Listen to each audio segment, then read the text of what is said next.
Boum boum. What's up tout le monde, bienvenue sur la vidéo, bienvenue sur la chaîne des fans. Aujourd'hui, on va parler d'un des plus grands sorciers de tous les temps, Monsieur Harry Potter et sa saga. Alors, Harry Potter, donc on est dans l'automne, à ce temps-ci de l'année, qui dit cueillette de pommes, dit automne, dit Harry Potter. Oui. Donc c'est vraiment une grande saga, ils sont rendus jusqu'à 8 films. Et toi, de ton côté Harry Potter, est-ce que tu te les tapes à chaque année? Ben pas chaque année, mais c'est sûr qu'Harry Potter pour moi, tu sais, c'est Harry Potter à l'école des sorciers. Septembre, octobre, c'est le retour à l'école. Je trouve que ça fait de l'écouter de temps en temps. Dans la dernière décennie, j'ai peut-être écouté 2 fois la série au complet quand même. Je l'ai écouté 2 fois le mois dernier. Ouais, c'est ça. Fait que je l'écoute pas à chaque année, mais c'est sûr que c'est un rituel que beaucoup de gens font. Ouais, je pense que c'est comme un classique, tu sais, comme je disais, pour un marathon, c'est le fun, tu sais, t'en as 8, tu sais, t'as vraiment un développement. Je l'ai toujours dit, tu commences avec les petits kids qui vont à l'école, c'est la magie, c'est cool. Dans le dernier film, t'as un serpent qui baigne dans le sang, tu sais, Nagini, genre, fait character development. On voit l'évolution. Exact, tu sais. C'est ça qui est le fun, c'est que les acteurs évoluent en même temps que les spectateurs. T'sais, les jeunes qui écoutaient ça au début, ben à la fin ils deviennent aussi vieux que les acteurs dans les personnages. Ça suit aussi un peu le cycle d'école, tu sais, une année, tout à fait. un film, une année, c'est ça que je trouve très intéressant. Donc on les voit évoluer, on les voit grandir, on voit leurs cheveux grandir aussi. Oui, il y en a qui ont les cheveux longs, là, pas mal. Fait que, écoute, moi je sais pas pour toi, mais c'est sûr qu'il faut que je parle de mon film préféré aujourd'hui, c'est un petit peu pour ça qu'on s'est réunis. Je vais parler de mon Harry Potter préféré, tu vas parler de ton Harry Potter préféré. Spoiler, ce n'est pas le 8. On l'aime beaucoup le 8. Tout le monde aime le 8. Ça, Je veux dire, on va peut-être vous surprendre et tout, fait que, écoute, sinon juste pour commencer, moi Harry Potter quand ça sortait, j'étais au primaire. Ça donne une idée de notre âge et tout. J'étais au primaire et tout. Fait que bref, la prof de classe, c'était à l'école, la prof de classe nous a amené le 1, ça a changé notre vie à toute la classe, genre. On avait des cours de gym par la suite, puis on jouait au Quidditch. On essayait en tout cas, on se lançait des ballons et tout. Fait que, c'est aussi simple que ça. Moi, c'est rentré dans mon univers avec les films. Ouais, c'est ça. Puis il les sortait back to back aussi, il me semble, les films. Ah, il sortait assez vite. C'était un événement en cinéma. Tout à fait, non, c'est bon. Moi, de mon côté, j'ai connu les livres. Fait que j'ai lu les livres. Ma mère m'avait donné, je pense, les 2 premiers, puis le 3e, et j'ai peut-être acheté par la suite. Fait que j'étais à la fin du primaire aussi, puis en fait, quand le premier film est sorti, je pense, j'étais peut-être en 6e année, mais on dirait que je me préparais mentalement pour aller au secondaire. Fait que je trouvais que ça fitait. C'était comme, ok, je m'en vais à l'école, l'école est sortie, je m'en vais au secondaire, c'est une autre game, genre, Fait que c'est avec ça, puis quand j'ai vu le premier film, j'étais comme wow. C'est drôle parce que le 1 il y a comme des noms différents selon le continent. T'as le Sorcerer's Stone, puis Sorcerer's Stone. Stone, ouais, c'est ça. Fait que celui-là, ça a marqué notre enfance et tout, c'était un game changer. Est-ce que c'est ton préféré? C'est pas mon préféré, je l'aime beaucoup, c'est sûr, mais mon préféré, moi, c'est le 4e film. Donc Harry Potter et la Coupe de Feu, The Goblet of Fire. Nice. En fait, c'est ça, comme je disais, moi j'avais lu les livres, fait que le 4e livre, déjà, c'était pas mal mon préféré. Fait que quand le 4e film allait sortir, j'étais comme, ils sont mieux de le faire comme il faut, t'sais. Puis là, je vous entends déjà quelques-uns dire, ben là, ils ont coupé beaucoup de scènes, il y a beaucoup de choses qu'on voit pas dans le film parce que le livre, il est quand même massif, on s'entend. Mais ça reste que, moi, quand j'ai vu le film, j'ai trippé. Ouais. Disons que tu dis Harry Potter contre le dragon. C'est ça? Ouais. Disons que. C'est ça. C'est ça, comme je veux voir ton film. Parce que jusqu'à maintenant, dans les premiers films, oui, il y a eu des petites scènes d'action et tout, mais je trouvais que. Oui, Nagini, un peu impressionnant, mais il n'y avait rien qui était vraiment menaçant. Threat level. C'est ça, Mais là, tu te dis un dragon cracheur de feu qui est prêt à manger, puis dans la scène, c'est assez épique. Là, ils sortent même de l'aréna. Oui, c'est vrai. Ils s'en vont, puis les autres sont là, ils attendent, ben on sait pas qu'est-ce qui se passe avec ça. Nous, on le voit. Nous, on le voit, qu'est-ce qui est en train de s'échapper contre le dragon, mais le monde il reste là, puis ils savent pas que si Harry Potter va peut-être revenir ou non. Il va tout revenir en un morceau. Ouais, c'est ça que je cherche. Mais on sait pas, là, tu sais. Mais c'est drôle parce que dans le film, ils ont établi aussi, il y a un tournoi et tout. Ils ont établi que, hey, ça se peut qu'il y en a qui meurent. Ouais. C'est comme, tu t'engages là-dedans. Tout à fait, le tournoi des 3 sorciers est quand même intense parce que ça se passe en 3 écoles. Puis c'est des épreuves qui sont pas faciles. Ça se passe sur plusieurs mois. Puis ils doivent trouver des indices pour savoir c'est quoi la prochaine épreuve. T'sais, fait que c'est pas juste. Ça se passe pas sur une journée. Là, non, c'est ça. C'est tout un tournoi. Puis c'est assez intense. Les dragons déjà là. Après ça, là, le deuxième, c'est dans l'eau avec des genres de sirènes qui sont quand même assez menaçantes aussi, fait que c'est pas évident. Puis le troisième, le labyrinthe, où est-ce que finalement, on sait qu'est-ce qui se passe à la fin. T'as-tu une épreuve préférée? C'est sûr que tu viens de dire. C'est sûr que mon épreuve préférée, c'est quand même le dragon. Dans le film, c'est sûr qu'on voit juste le dragon d'Harry Potter. Ouais, c'est vraiment ça. Fait que, on le voit quand il pige dans le sac, on voit les dragons en version miniature. Fait qu'on sait un peu à quoi il ressemble, mais on voit malheureusement, à faute de budget, justement celui d'Harry Potter. Moi je pense que c'est. Autant je trouve que c'est un bon move, justement, budget, production-wise, parce que ça te fait l'imaginer un peu. C'est pour ça que dans le film, je peux comprendre qu'il y a des gens qui peuvent être comme ah ben là, on aurait voulu voir les autres. Je comprends ça, mais là, au pire, faites une série télé.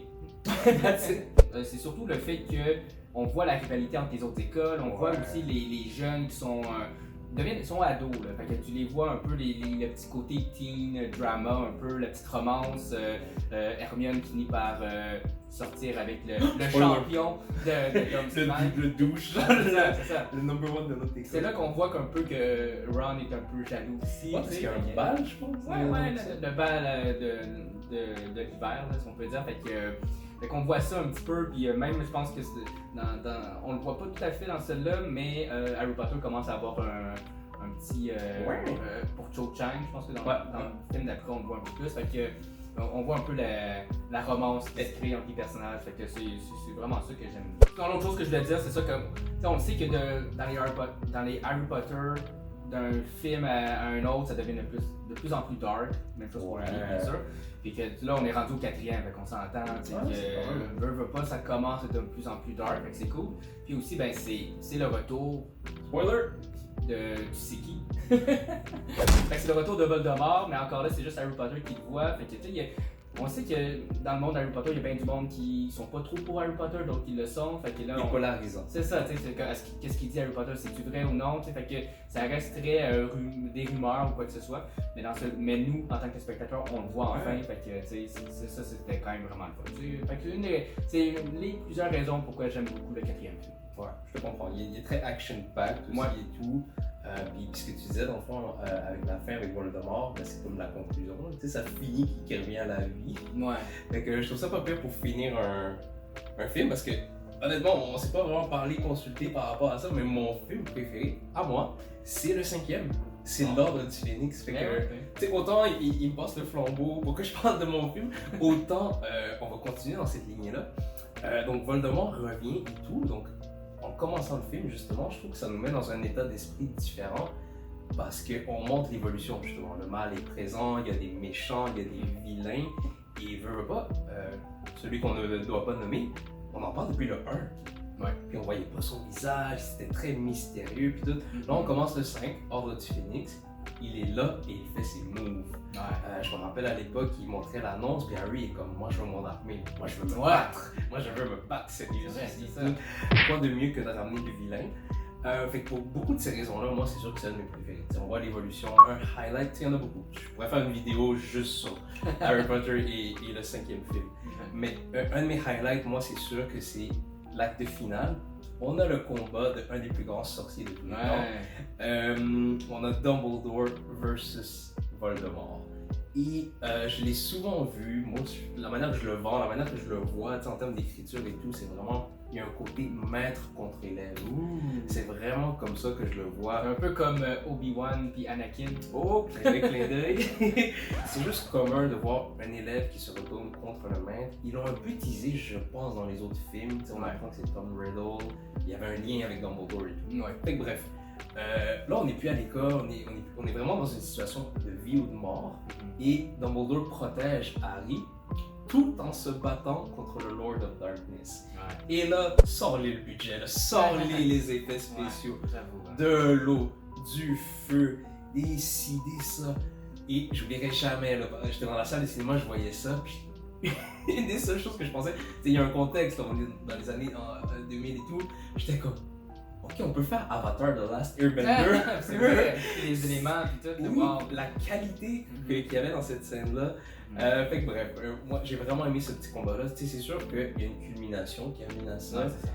Harry et son armée, justement, juste avant, étaient en train de se battre contre des mange-morts. Je sais pas si c'est le terme. Les mangas, les followers de Voldemort. Ouais. Littéralement, ouais. Sans oublier Mr. Blonde aussi, qu'on apprend que c'est un méchant à la fin du 4, Mr. Blonde, le père de Drago. Ah, ok, ouais, Lucius. Lucius.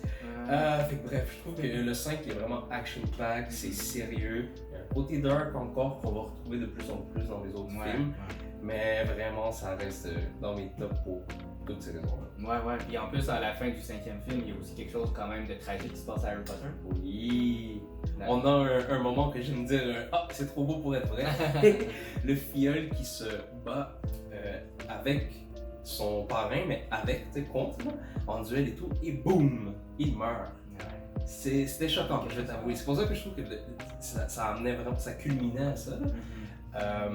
Mais tu sais, au moment où ça se passe, il meurt, il poursuit Bellatrix par la suite et tout. Là, c'est comme, ok, est-ce qu'on va avoir un match Harry Potter versus Bellatrix? Est-ce qu'on va avoir un match Harry Potter versus Voldemort? C'est comme, mais non, tu sais, dans The Lord of Darkness, t'amènes le directeur de l'école. Ouais, c'est ça. Ben beau Harry Potter, mais il a besoin d'un petit peu d'aide aussi. Ouais, exactement. Fait que, encore une fois, ça montre la menace, je trouve, de celui qu'on n'a pas nommé. Ça montre la force de Dumbledore parce que il protégeait Harry tout en combattant, tu sais. Et il a fait son entrée remarquante, aussi remarquable à la Dumbledore, comme il sait le faire. Ouais. Fait que ouais, non, vraiment dans mes highlights, sans faute là. Ah oui, excellent, effectivement. Et qu'est-ce qui est le fun aussi dans Harry Potter, c'est que tu sais, Harry Potter, il est populaire parce qu'il a survécu à Voldemort, mais tu sais, pour lui c'est comme, il se sent pas comme un super sorcier, tu sais, fait qu'il est pas très bon à l'école non plus, mais il finit toujours par quand même se sortir de grosses situations. De grosses situations. Puis à partir du 4e, là, tu sais, il fait partie d'un tournoi qui est pas supposé être là, c'est seulement les 17 ans qui sont supposés être dedans. Fait que c'est le underdog, genre, tu sais. Il est pas supposé réussir, puis il réussit quand même. Et à partir du 5e avec son armée, il apprend les autres à part de Patronus, puis tout de même. Fait que là, on voit que il y a peut-être pas les notes, mais on sait qu'il y a la pratique. Ouais, il est comme le XP. C'est quand même un des seuls qui l'a vu au moment à la fin du 4, fait que c'est sûr que ça emmène un comme man, vers qui tu te tournes pour vouloir te protéger, parce que c'est comme ça montre un peu la réalité des sorciers si on veut là, avec la menace. Puis on s'entend qu'à chaque année à Poudlard, à Hogwarts, il se passe toujours quelque chose, hein? Fait que c'est pas une école qui est trop calme. Disons que son rating et ses reviews, je pense qu'ils ont descendu après le 4. Ouais, c'est ça. Ben, à partir du 4, là, on voit qu'Harry Potter, il se bat pour vrai, on peut dire, fait qu'il y a plus d'action, puis ça fait juste monter avec les autres films. Fait que oui, à partir aussi le 5e, bourré d'action comme film. Puis l'action dans Harry Potter, là, est-ce que c'est juste avec des baguettes?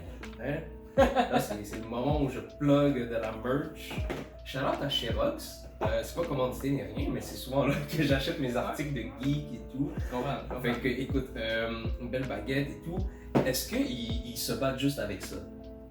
Sort interdit, c'est ça? Interdit. Forbidden. Ouais, c'est ça, 3 sorts interdits, on va dire ça comme ça.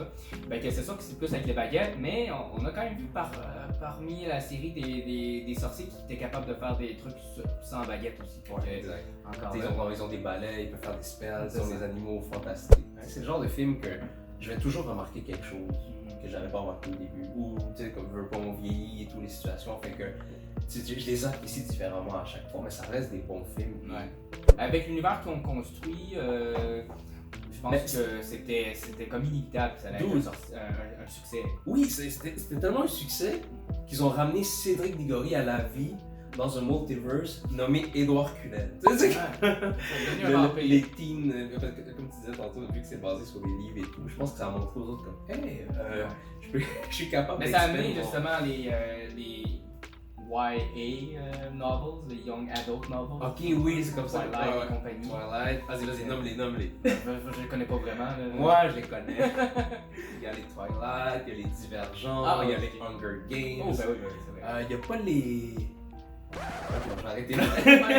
C'est les ceux que j'ai une vus. calée. Ouais, c'est ça. Fait que, non, vraiment, je trouve que ça a marqué notre génération. Ouais, on en ça. parle encore aujourd'hui. On est pour certains la génération Harry Potter. Fait que tout le monde a vécu, soit au primaire ou au secondaire, du Harry Potter. Fait que, puis en même temps, tu sais, ça amène aussi le côté magique. Là, Oui, le côté fantastique, je trouve que justement on ne retrouvait pas dans tous les films. Ça faisait du bien.